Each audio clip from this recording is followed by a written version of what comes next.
Hello. It is Friday. I think it's October 11th. I'm losing track of time. But it is noon Eastern here on a Friday. You know what that means. It's small biz breakdown time. I'm one of your hosts, Brent Leary. We don't really have hosts. We just have equals.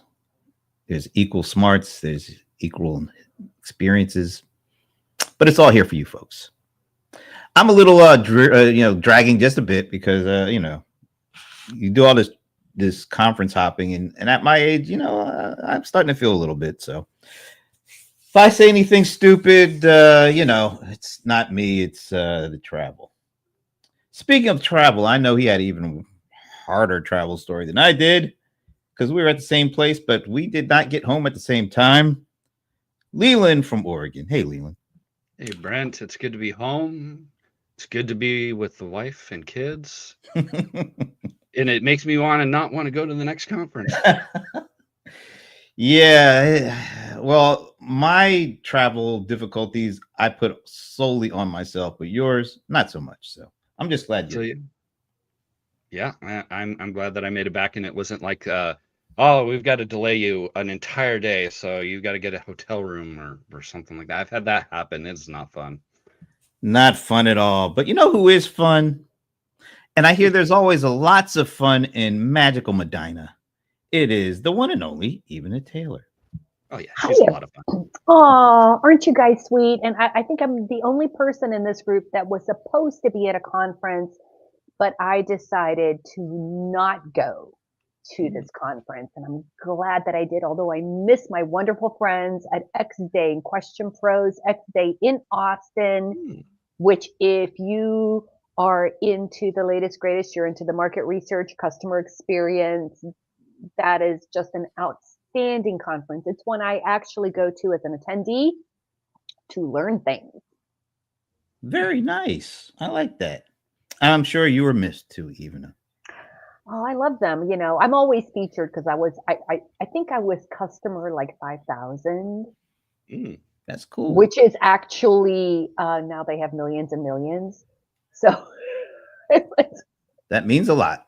It means a lot. They always make fun of me. You're in the platinum collection. I'm in, yeah. I always joke that the CEO of the company was my customer service rep and messed up my data, but that's okay. Well, we are still traversing the country to get to all the folks that join us while Evena wipes off her. Every time. That's the only time I'm on screen.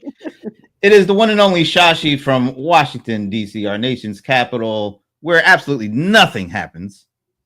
I didn't mean it that way, but it does still kind of go that way.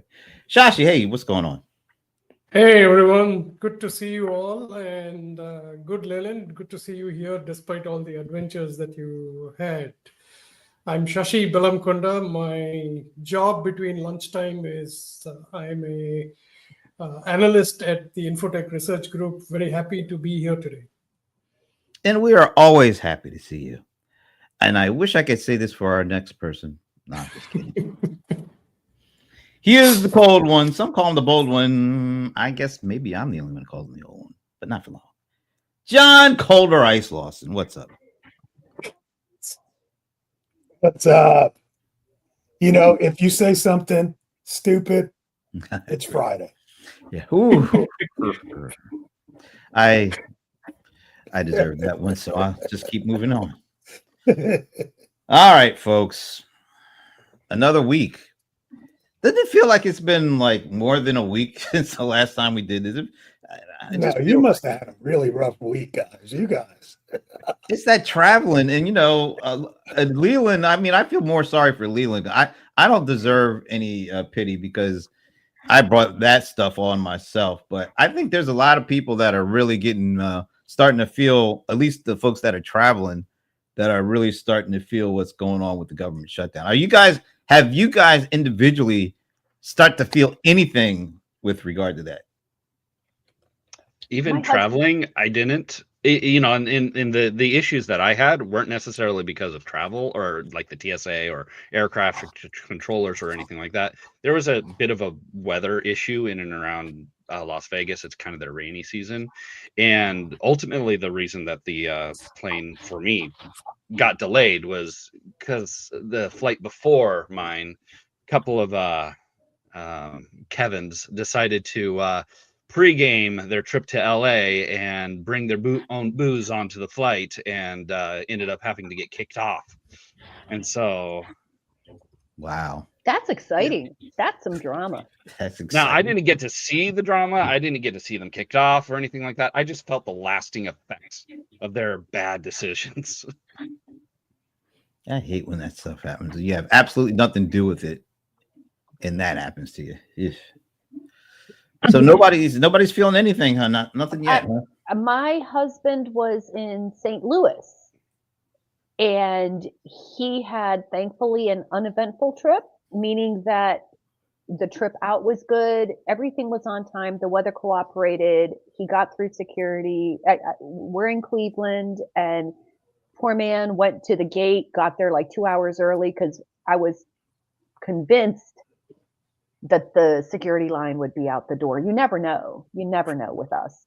But he said that his trip was terrific. The only disappointment was that he said 50 feet from the arch and was able to see the arch, obviously, but you couldn't go in. You couldn't see the museum, Oh, that type of thing. So that was disappointing. But these are all first world problems.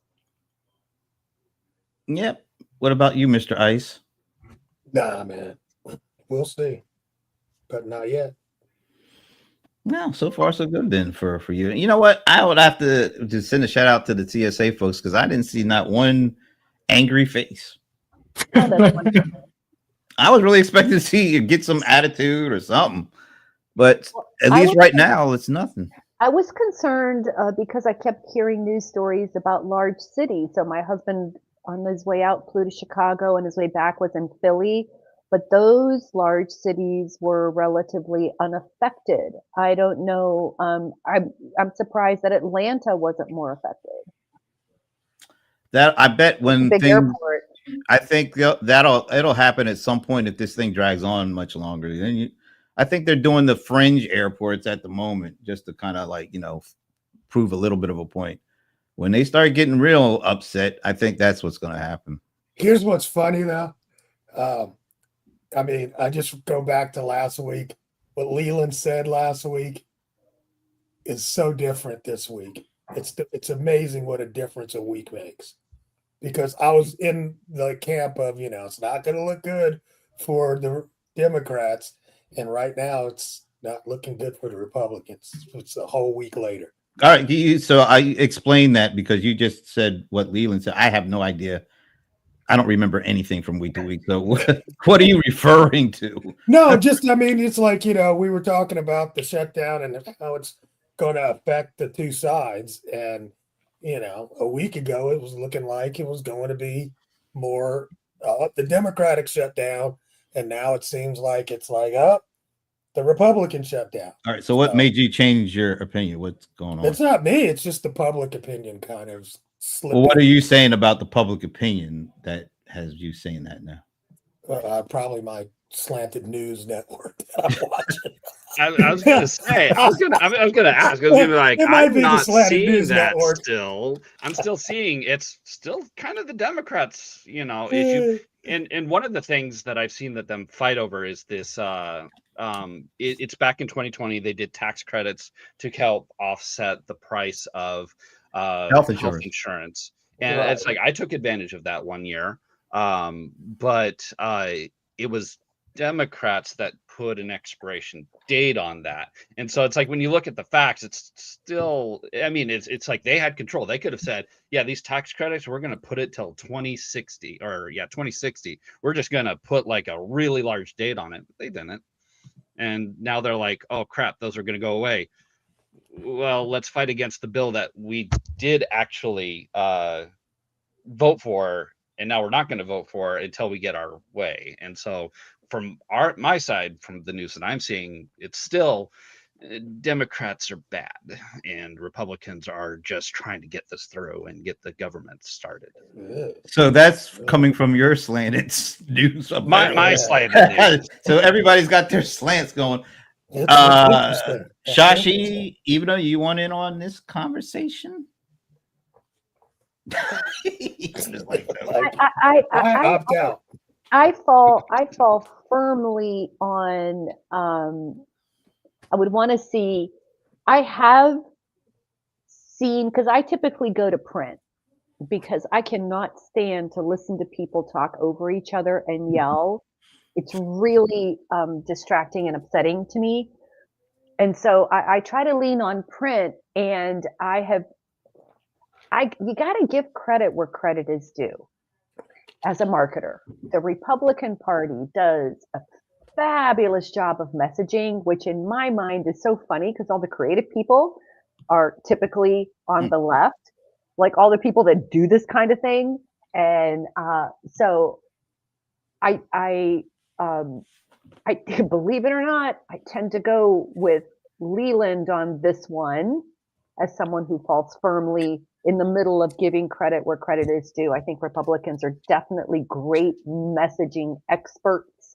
They do a really good job of showing you what they want you to see.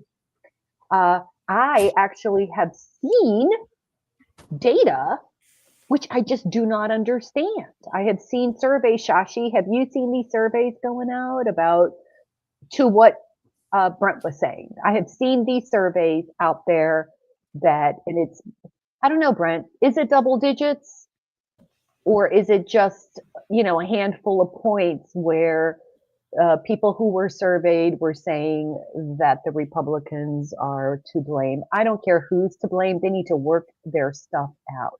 Yeah, I think the latest couple of surveys I saw was slight edge to the Democrats in terms of Republicans being like maybe 7 or 8 points more the reason for the shutdown than the Democrats. But there's a very big either both are responsible or I don't know who is responsible. So I lean on that. Yeah.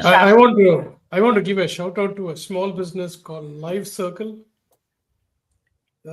Davis is such a good business person that he came on our Instagram feed and told me that I have not looked at his business proposal for his esports company. So I'm just saying, like, that's how persistent you should be, right? So that's great. Unlike some of the people on this call, I try to listen to both sides of the news. So there's no slanted news network. NPR in the morning, Wall Street Journal, Washington Post, and in the evening, Live Now from Fox. Now, I find it very interesting that the Live Now, there is not much commentary. They just like report, hey, this Democratic senator is speaking or this Republican senator is speaking. So I find that quite balanced, right? I don't think people understand what the actual problem is. Yes, we are hearing that the healthcare costs will go up, but there isn't any commentary that says like, hey, here's the reason, here's how you should solve it. And I don't think the common business person cares about this fight between two parties. In fact, they rather, like one of the persons interviewed said, put everybody in a room and don't let them come out till they come to an agreement. So I think there's a lot of drama is what I think. Maybe until people start. When is the open exchange start for next year? Was it November? Oh, yeah. And when you start to sign up for your coverage, and the numbers are going to, I think we're about a month away from people really getting overexcited about this. Because it's right now, it's still kind of, theoretical until you start choosing your health insurance that maybe you paid $300 or $400 for this year is going to go to 1,000 next year. I think that's when you'll start hearing people get a little. Nobody asked for this, but I just have to say it.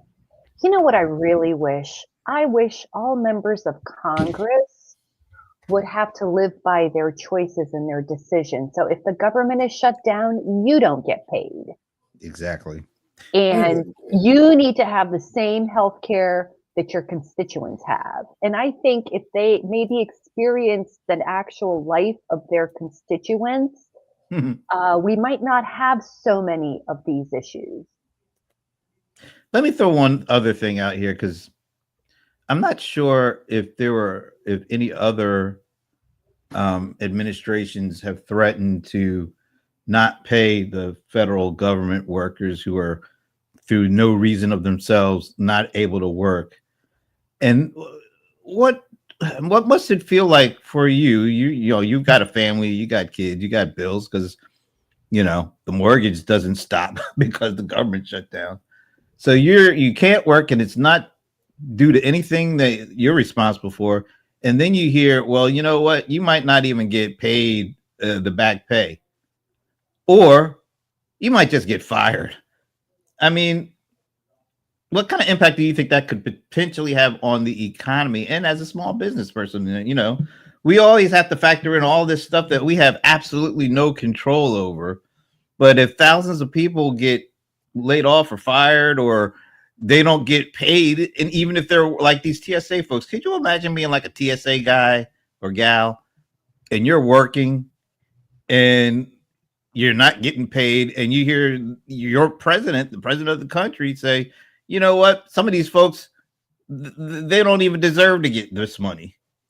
What kind of impact must that have on you? I mean, I know we're going a little bit out of the realm, but could you imagine if a customer said to you, you know what, you've been doing our, you've been providing all this stuff for us, but you know what, we're just gonna like say no, we're not gonna pay you because we don't think you deserve it.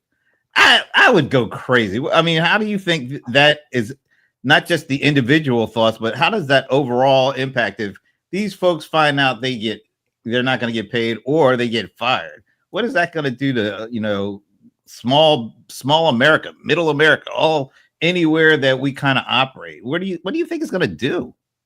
I want to weigh in on that.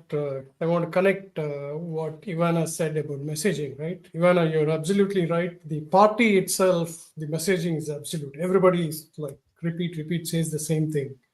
Except where I think they're going wrong is kindness, meaning in the kind of words that they use, like, hey, we're going to fire people, we're going to stop giving them money. And also some of the actions that we are seeing on TV where, like, I mean, if you want to arrest somebody, like, do it. Usually it's not in front of cameras as much as it is now, right? So I think a little bit of kindness and gentleness in how they talk about it would be good, because you're absolutely right. Like, people are already worried, and if you start using words like that, I think they'll be worried even more. Right. I agree. I put out an email yesterday, just spontaneously to my audience, and I asked them how they were doing. There were no links, there was no nothing. There was just like I would send an email to you, right? Okay. It's been a while. How are you doing? I want to know what's going on with you so that I can share on this panel. I just about cried when I got some of the responses. I've had a handful of small businesses who have closed. I wish Ramon were here. One had a cyber attack and could not recover their data. Wow. And had to close. I'm sorry. I've had people who, I know, it's terrible. I've had people who were hoping, working on a side hustle and lost their job. And now, they have to be in full blown, I was kind of disheartened. But I wanted to talk about a message to Shashi's point that I actually got from our friend Brian Moran. I was kind of hoping he would be here today. He talked about behavior. You mentioned kindness, and he, I think, wrote something about this. He wrote it in my email, talked about ghosting in terms of when people are interviewing for a job, they're being ghosted, and also whether you are on a sales side of the situation. And his whole thing was, what is this new behavior? Right? What is this new way of being that it's considered okay to ghost people? So I clearly am seeing a difference in how people talk to each other, how they engage with each other, where if I would not run into a rude person for maybe like a month, I might run into a rude person at the store about once a week. So there's definitely a shift, and I've actually seen this shift before, because I'm originally from Serbia and I moved here in the 1970s. My vocabulary and my speaking is very, very different from the people that you hear. You know, my friend PJ, right? Just saw him this week. I know you did. So PJ came much later than I did. And if you were to hear the two of us speak Serbian, we're from the same place. If you were to hear the two of us speaking to each other, you would notice that my accent is slightly different. I kind of sound like I do here. His, when he speaks, tends to sound more angry.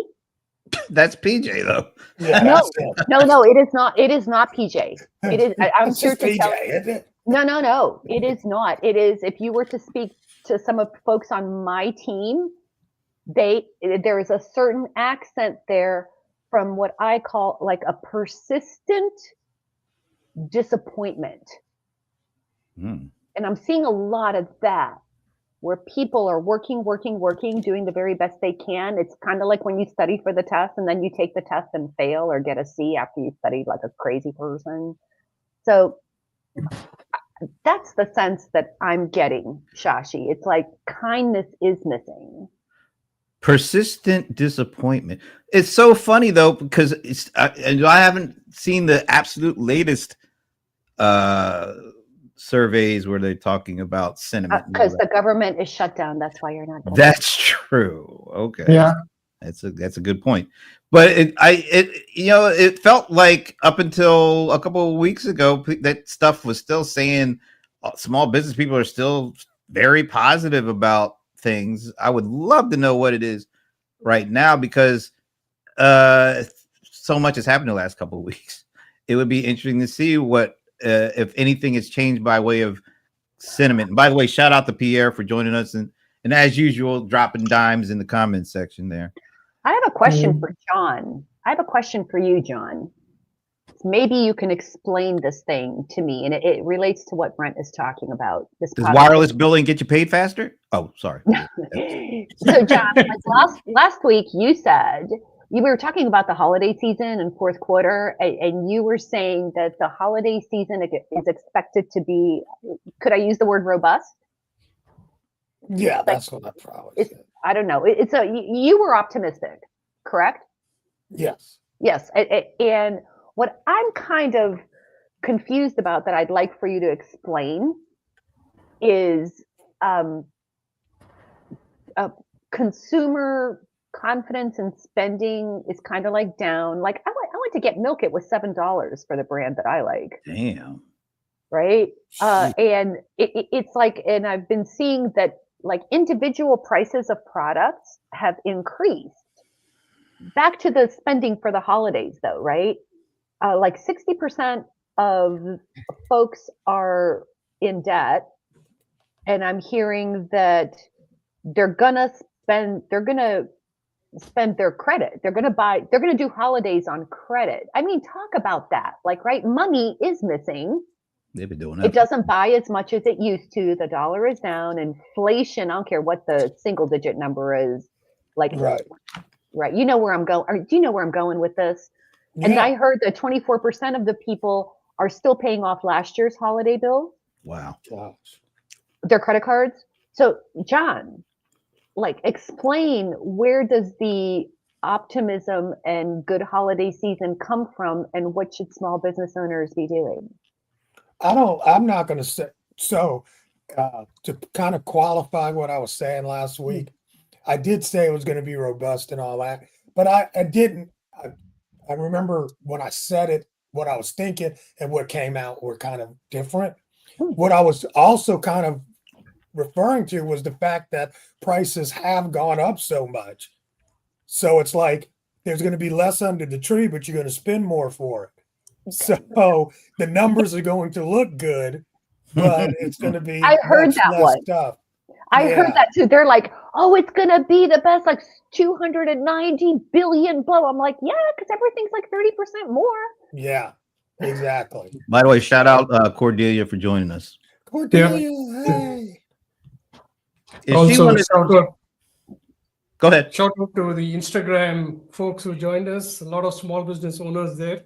If I Shout y'all can, out. We shout y'all out too. With What are they saying, Shashi? Or did they have comments on what we're talking about? not many other than DK Davis, who actually thanked us for the shout out about his persistence. But that's a little bit more personal in the sense, like I know a lot of these people, right? I think Instagram that way has become a little bit more connected network, and people don't think of it as Facebook. That's why they're on Instagram. But I was hearing the story about the number of people who hold stocks in the US has actually gone up from 56 to 62%.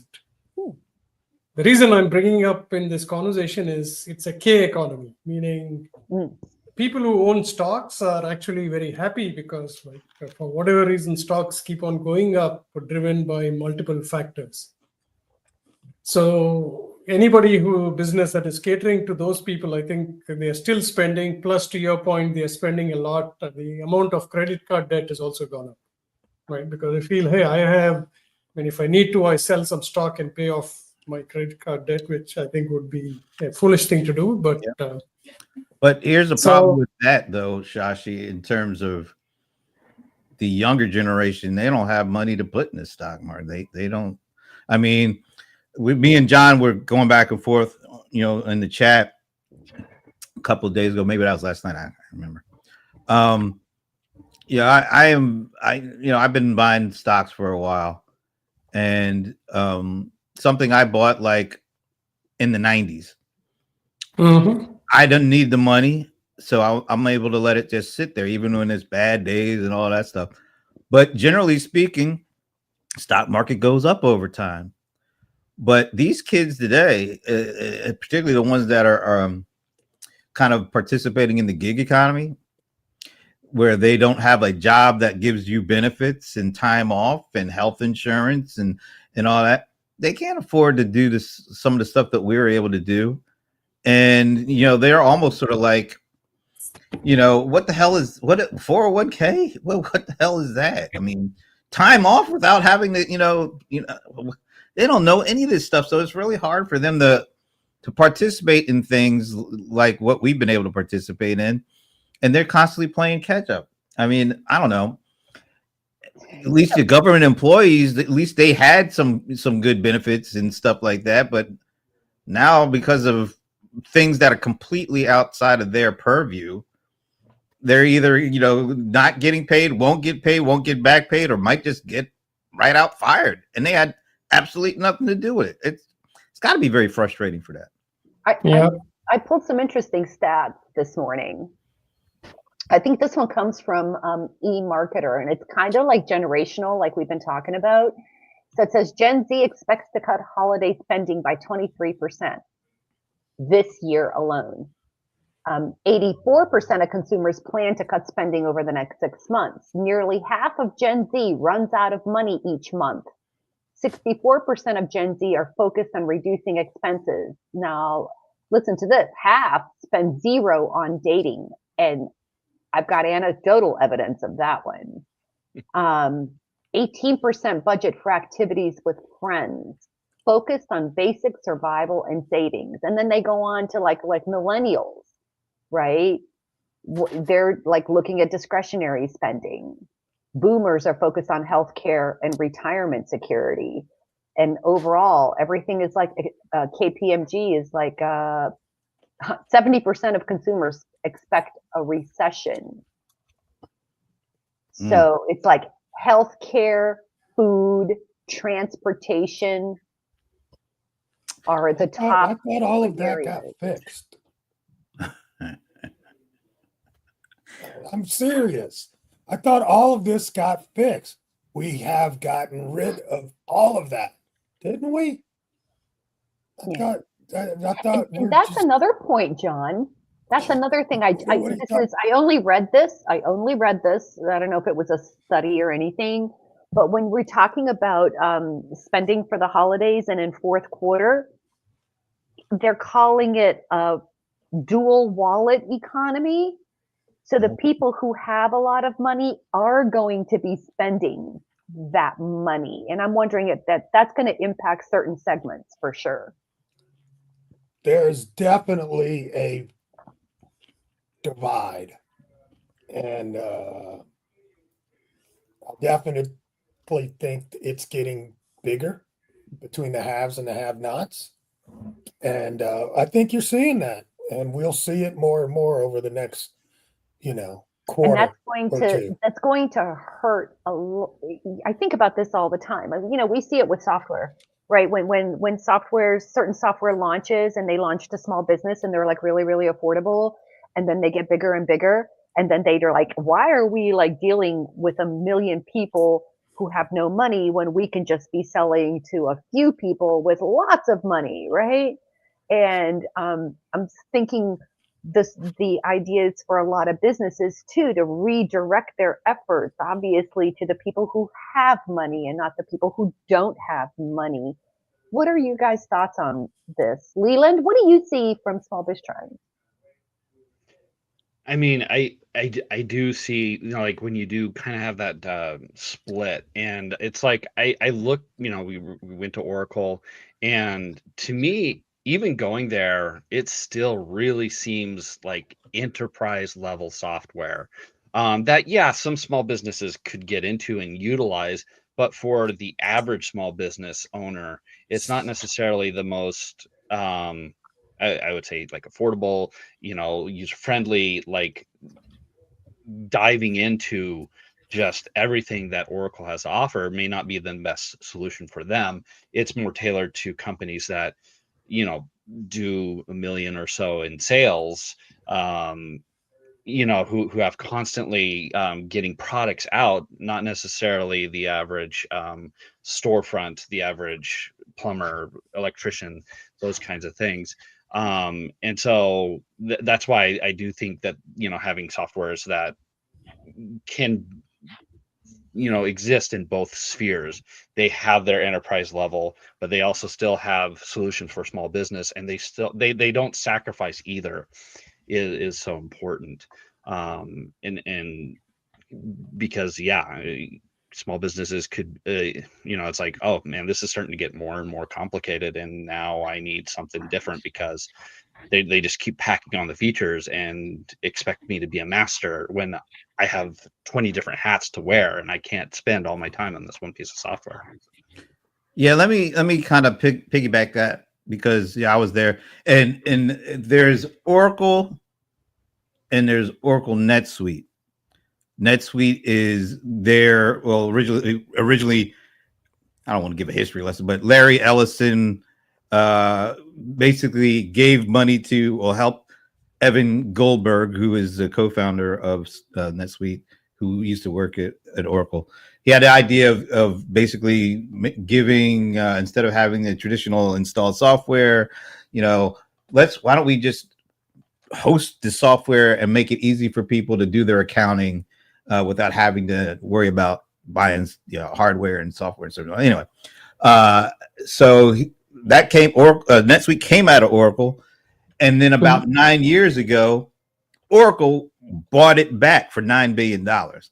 And so Oracle is like the Falcon Millennium, or the Millennium Falcon, whatever. It has bought so many companies, billions of dollars, and now a lot of their infrastructure is what a lot of those companies they bought are now built on. And so NetSuite is built for, I would not say like the mom and pop small business. There might be some that are using it, but it's really built towards the upper end of the small business, going into the mid-level enterprise, and like companies that are built for scale right from the beginning. I talked to a company while I was there called Bureau. Only has 25 employees, but out of the gate, they wanted to use something like the NetSuite platform because they are predicting that in the next 2 years or so, they're going to be at a scale that most small business would dream of. And so they wanted to have the platform right from the beginning so that they don't have to retrofit after. I'm guessing most small business that we kind of are talking about will never have that need. We won't able to do that. But there are so many levels and sizes and industries of businesses that are across the spectrum that even though most of the ones that we talk about will never do that, there are a ton of them that will. And they won't have as many employees, but they will still have millions of customers they have to service and do transactions for and do all that stuff. So this idea of a small business, it's like 100 people can define what a small business is, and you'll get 105 different definitions.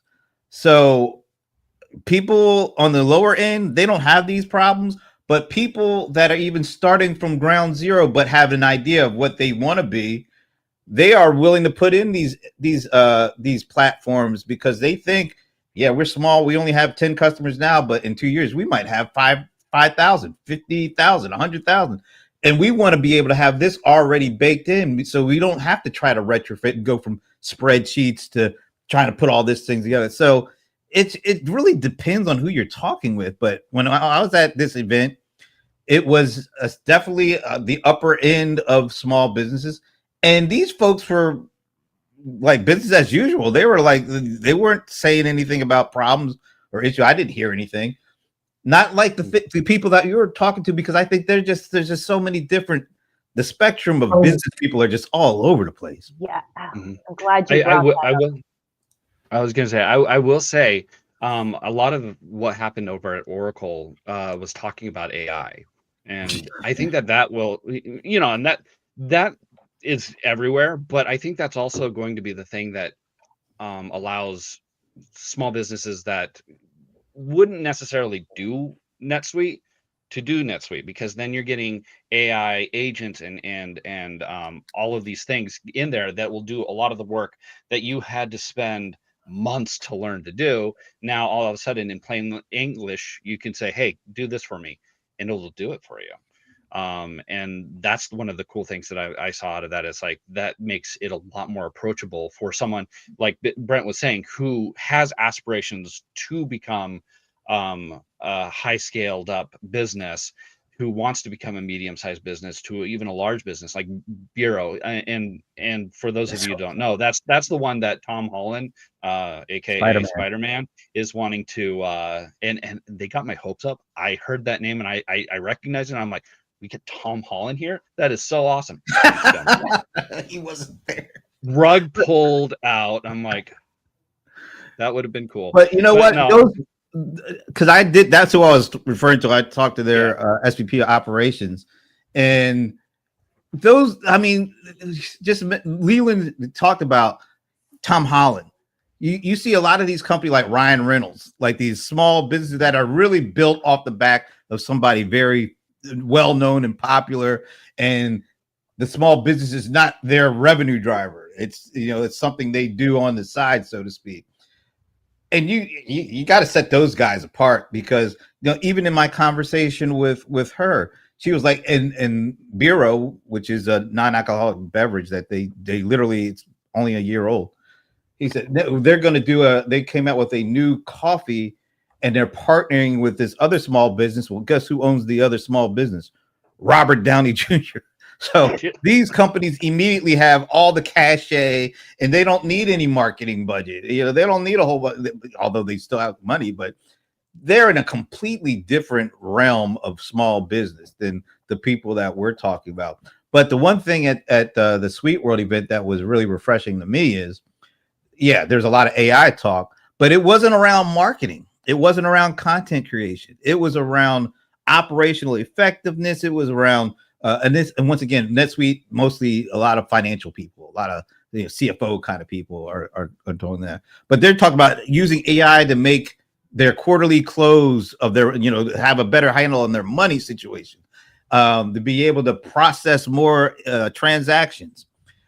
That was really interesting to me, because most of the conferences I've gone to over the course of the last couple of years with AI, it's always around content creation. It's always around marketing. And I know it's important, and it's really important to small business, because they're looking for customers. I mean, that's the thing. But it was kind of refreshing to see. I know it's an upper end level of small business, but they were looking beyond just the marketing and the content and the email summarization and all that kind of stuff. They were looking at it operationally, because that's really where you're going to get the most impact from this AI stuff, because everybody's using it for the marketing, which makes it very tough for your message to go through. But there are ways that you can use this AI stuff to really make operational efficiency part of your story. I don't know if we're getting to that part yet. There's some surveys saying that there are a lot of small businesses that are starting to look at the operational impact and get beyond the marketing and the content creation stuff, which I am very happy for, but I still don't think it's enough. I still think small businesses are still getting flooded with the content creation aspects of AI and not getting to the things that can really help them run the business. Is that a mic drop? Very, very well said.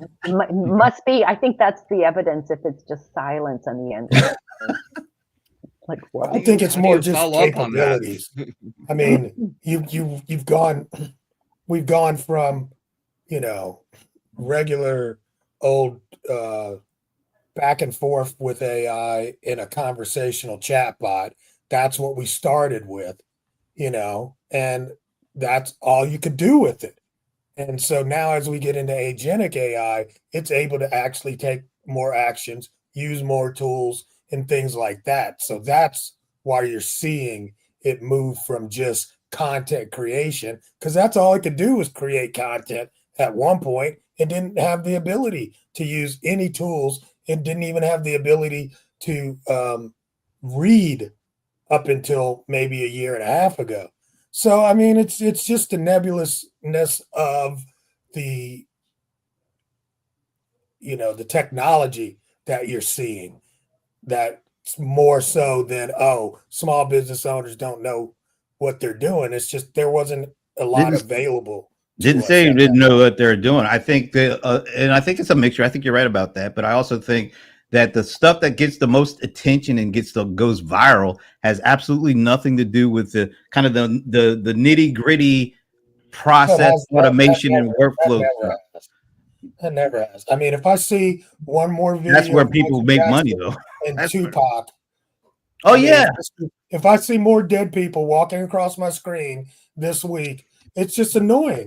But those are the things that go. That gets the eyeballs. That's exactly right. And it overtakes the stuff that they really could be focusing on, that could really have a much bigger impact on their business, because people are sending the videos of stuff. And I'm not trying to downgrade any of that, but I'm just saying that's the stuff that gets all the attention. Time, money, and effort is being wasted.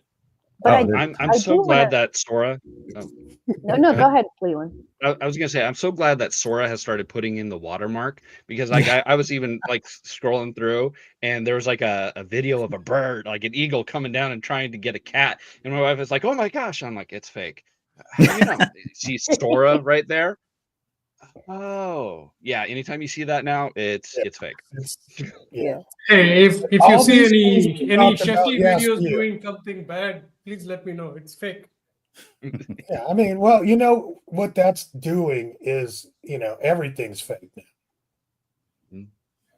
Everything's fake. That's what we're getting to the point where it's like, okay, everything's going to be fake. When you see it, it's just going to be fake. Well, I mean, and that's why I say in our mind, yeah. But that's why I said, and I think we're all kind of saying that the small business folks, unfortunately, are getting a bit swept up into all that, because that's where the hype is. But I think there's opportunities, and I think we all see opportunities for using this thing strategically that could really have much greater impact than what I think they're being led to do. And I think that's the the biggest tragedy in all this, because John, I think you said it earlier, the divide is getting bigger because the folks that know the capabilities of this stuff, they're not running around, creating these weird videos. They're the ones using this stuff to increase operational effectiveness, process flow, workflow automation, using agents to do stuff, to be able to make decisions and then autonomously do things in their benefit. While the majority of us are, look at that video. Did you see me in that? Yeah. I mean, it's unfortunate, but that seems to be what's making this divide even bigger at this point. So I have a question for all of you. Like, it's not easy using any of the tools that we mentioned to get something that will replace a video that you get like a freelancer or an agency to create. Invariably, there'll be, if you're trying to put text into these videos, there will be the spelling mistakes, and no matter how much you tell the LLM to correct the spelling mistake, it'll say, hey, here you go, typo corrected, and it'll still have the same typo. So I don't think these tools are ready for small businesses just to do any complicated stuff yet. It's Yeah, but I think it's good for when you say yet, how long? Yeah, they will learn, right? Like No, I'm asking you, how long do you think it'll take before it actually is able to put words on a video and do it right? Another couple of months or weeks. Exactly. So that's what I'm saying. It's only a couple of months away. Yeah. I'm already seeing really good results in images for words. Like I've had ChatGPT give me YouTube thumbnails, perfect spelling, Perfect. no mess ups with the words, and it'll, Yeah. everything really great. It's not going to take very long for that to go right into video. Yeah. I've seen, like, you could take a transcription from a call like this, and all these different people talking and different names and different language in terms of like names. And like, at least for Gemini, because I've been using that quite a bit, I'll feed it in and it'll get the most unique sounding names spelled correctly. And it will associate that name to the voice. Mm-hmm. And before I would do that, and I would get a bunch, like one big paragraph with just user 1, user 2. Now the person's name spelled correctly, what they said done correctly, new paragraph, second person's name. It's not taken long at all for these systems because they get smarter and smarter and smarter. Yeah. So you're saying, maybe you don't, it's not there today, or this morning, but it might be there by the end of the night, That's So right. you do have to be aware of it, but you also have to be aware of what to focus on and what is your core business. But don't get too stuck on that. I think you need to be more stuck than they are. I'm just saying. I mean, we've lived through the video game era, and I remember when I was a kid in the 80s, 90s.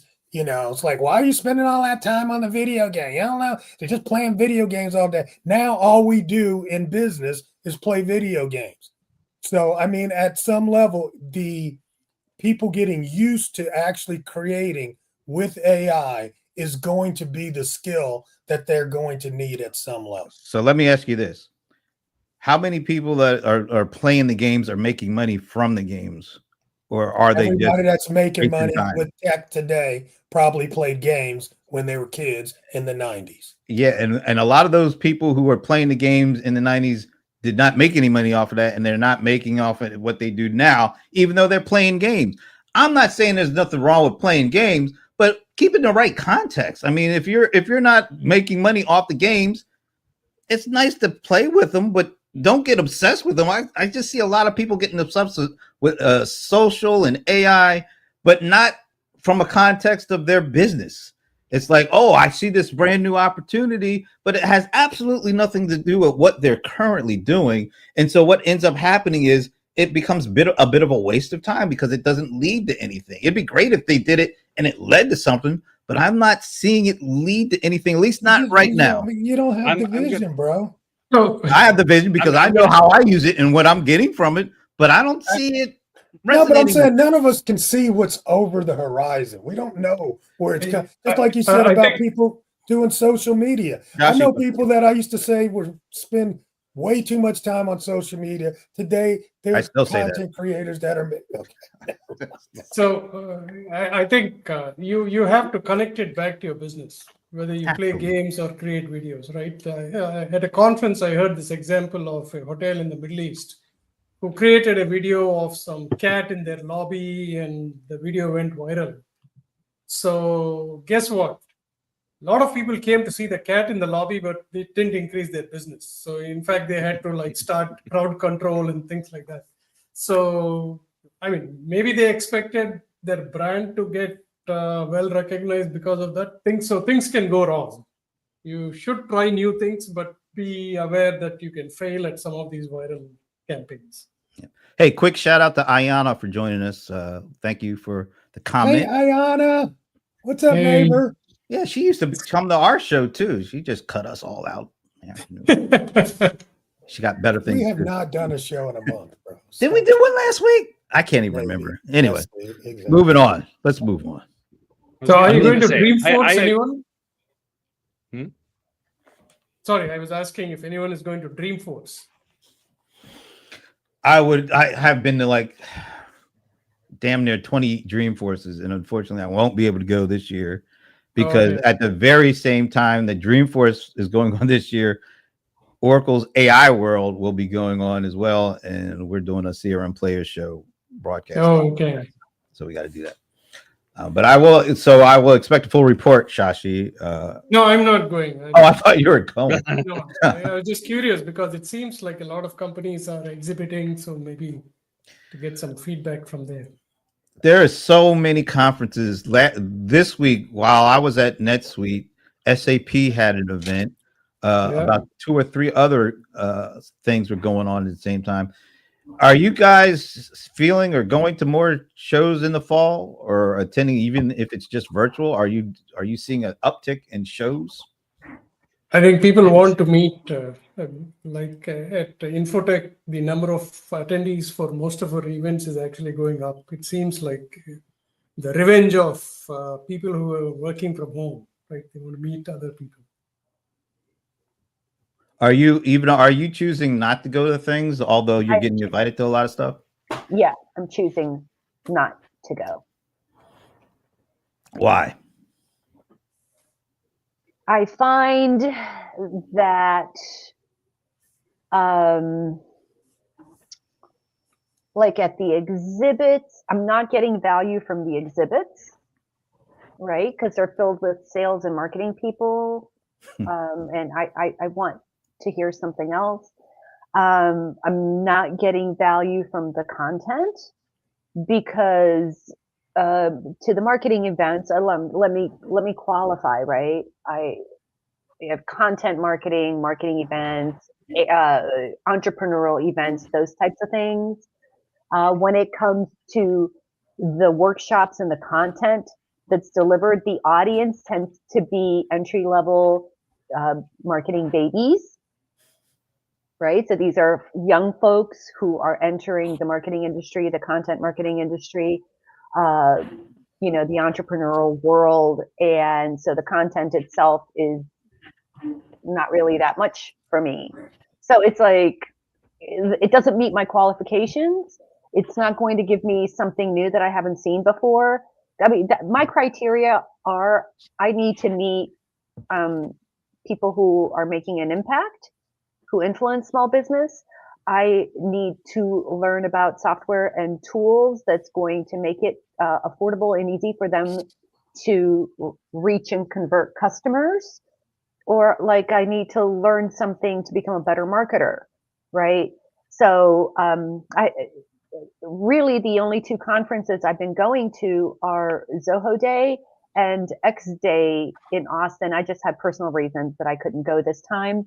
But I learn something. It fits those criteria for me. But I find that the social media marketing, content marketing, some of these other conferences are extremely expensive. We are talking about tickets. This does not include travel. We are talking about tickets that are $1,200, $1,500, $2,500 Damn. to see. Oh, and there are thousands of people.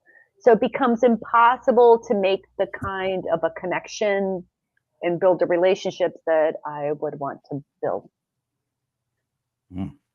Well, you, Those- Mr. Ice, you go to a lot of things, or you used to go to a lot of stuff. Yeah, but I exit. I'm on my exit strategy. I don't have to go anymore. I go when I want to. I'm going to Pride this weekend. That's what I'm doing. Well, hey, that- Yeah. What about Shashi? What's been the best? I know you go to a lot of stuff. What's been the best conference for you this year in terms of whatever it is that you wanted to get from it? Very interesting. I think if I go to a vendor conference, obviously it's more learning more about them and their thing. I'm actually looking forward to NVIDIA next week. Oh, that'll be a good In one. 2 weeks, yeah. So that's here.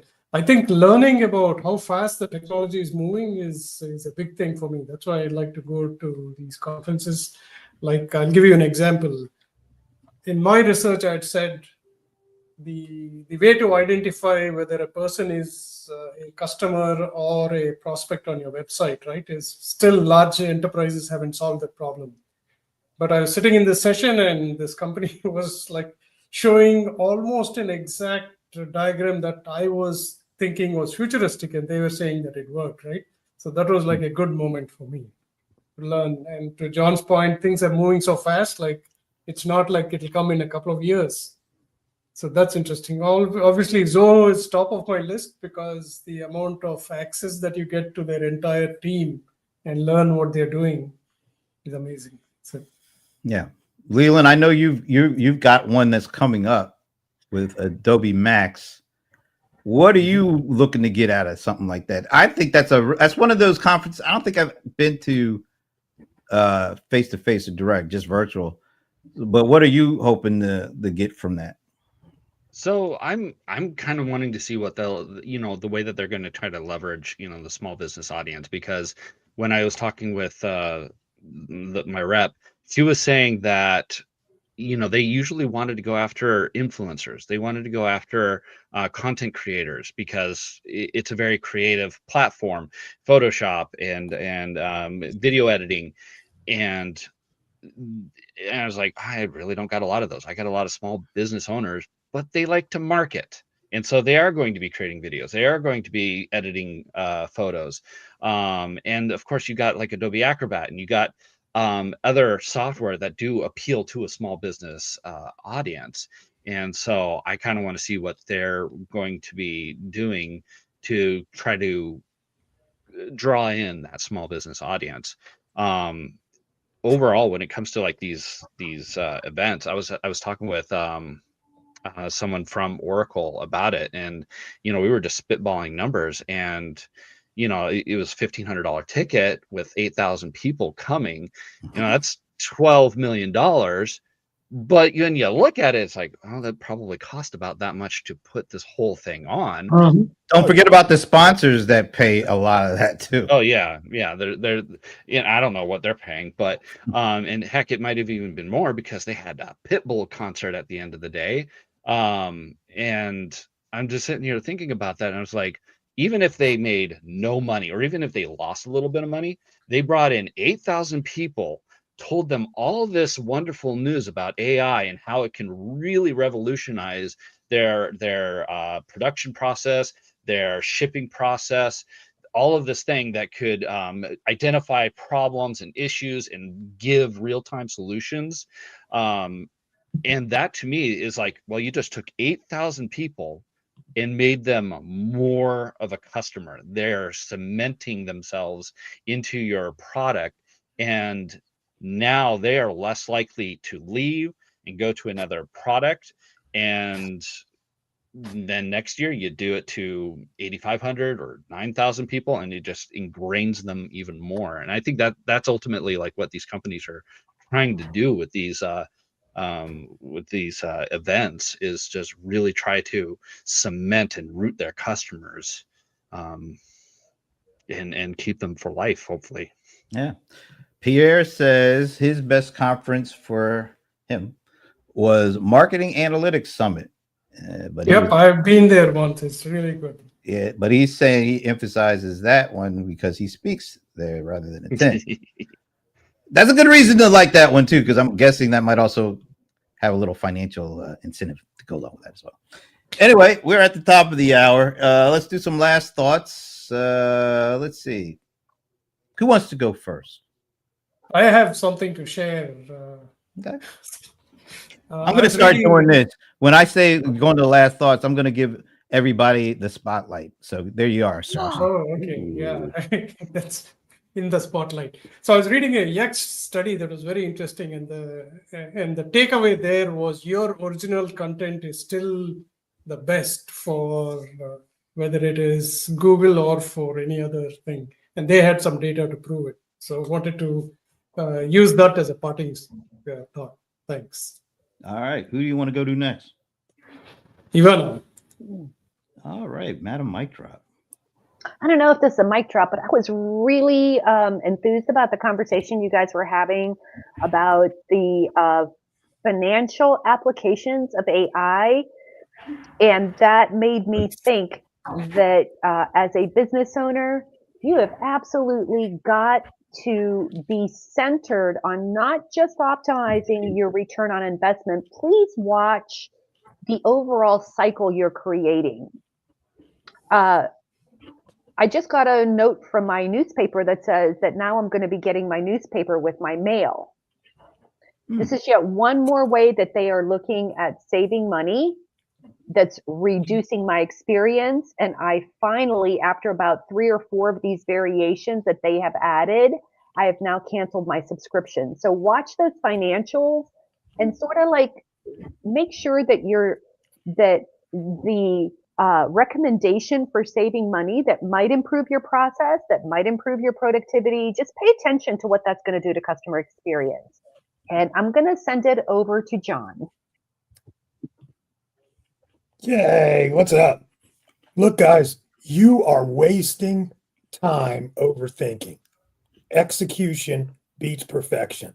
Get started, do something, get it done, move on. That's how you make money. So mine will be, and I've been doing a bit of traveling, so it'll be about traveling. If you're traveling, make sure that you plan accordingly. I was planning on getting some work done on the plane, and I realized that my laptop cannot actually plug into the plane because it draws in too much power, and my battery life just went poof. So always make sure that you have backup plans and that what you have planned will actually work. That's a good one. I like I that. love that. And that really pisses me off too, because I'm like, I'm just plugging my phone in and it's still not really get it. going up.